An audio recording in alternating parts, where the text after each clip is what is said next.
Hello friends, welcome back to my channel Knowledge Mall. और आज की जो वीडियो है वो है बिहार दरोगा एसआई मेंस की एग्ज़ाम को लेकर।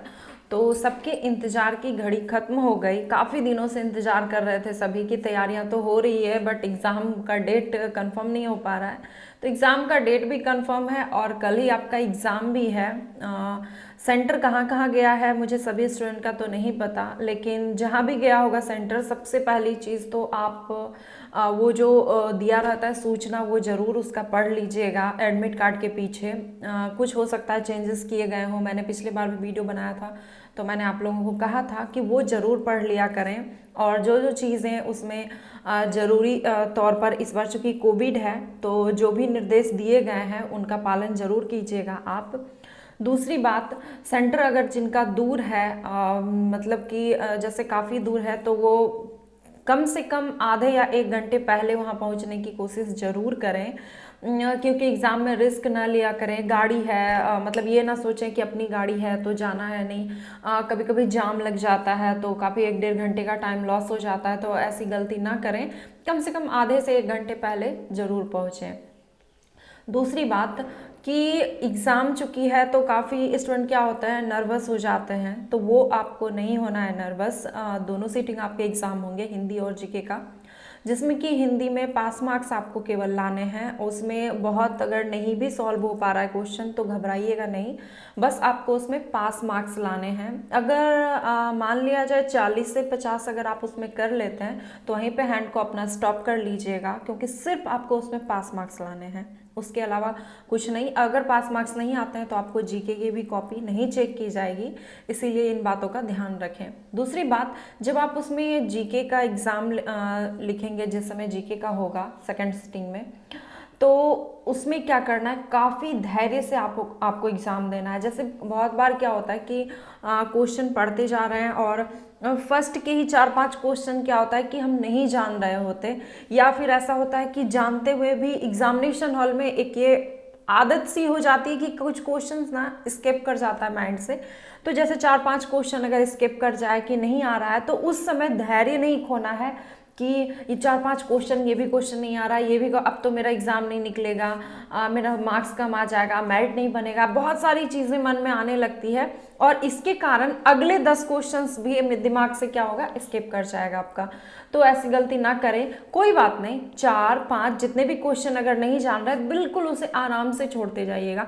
फर्स्ट अटैम्प्ट में जितने क्वेश्चन आप एकदम डिफिनेट हो कि ये क्वेश्चन 100% सही है, वही क्वेश्चंस को आप टच करें फर्स्ट अटैम्प्ट में। उसके बाद जब एक बार सारा हो जाए फिर सेकेंड अटैम्प्ट लें और टू माइंडेड जो है उसे सॉल्व करें।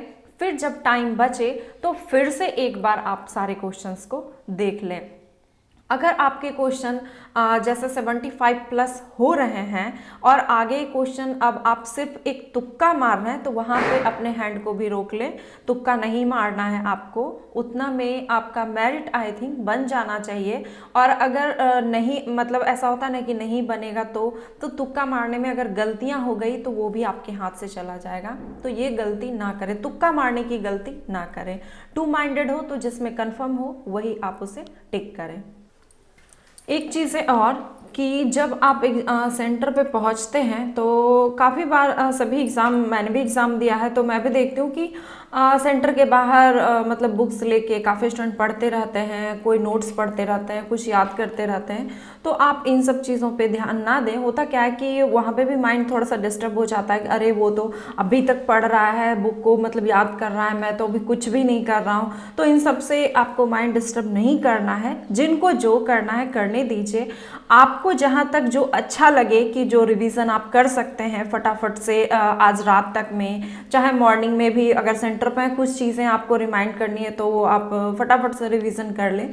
दूसरों की बराबरी ना करें। और एक चीज़ कि सेंटर पे जाते जाते या फिर सेंटर पे पहुँच के किसी से भी किसी भी तरह के डिस्कशन ना करें। होता ना कि आप कहाँ से आए, हम तो यहाँ से आए, ये वो करके कोई भी चीज़ें आपको बातें नहीं करनी है। वहाँ पे बातें करने से भी माइंड डिस्टर्ब होता है। ये पर्सनली मेरा एक्सपीरियंस ऐसा रहा है कि अगर हो सके तो आज जैसे एग्ज़ाम के एक दिन पहले भी आई थिंक कि अदर रिलेटिव से भी हो सके तो बात ना करें, कि मतलब होता है ना कि वहाँ फ़ोन लगा दिया, वहाँ फ़ोन लगा दिया, काफ़ी बात नहीं। अपने आप को जितना ज़्यादा शांत रख सकते हैं उतना शांत रखिए, अपने आप में रहिए, जो रिवीजन करना हो करिए, अच्छे रात भर की अच्छी नींद लीजिए और सुबह जाके एकदम फ्रेश मूड से एग्ज़ाम दे दीजिए। डिस्कशन से क्या होता है ना, काफ़ी बार जैसे रिलेटिव से भी आप बात कर रहे हैं, किसी तरह की बात हो गई, प्रॉब्लम हो गई, तो उससे भी माइंड डिस्टर्ब होता है।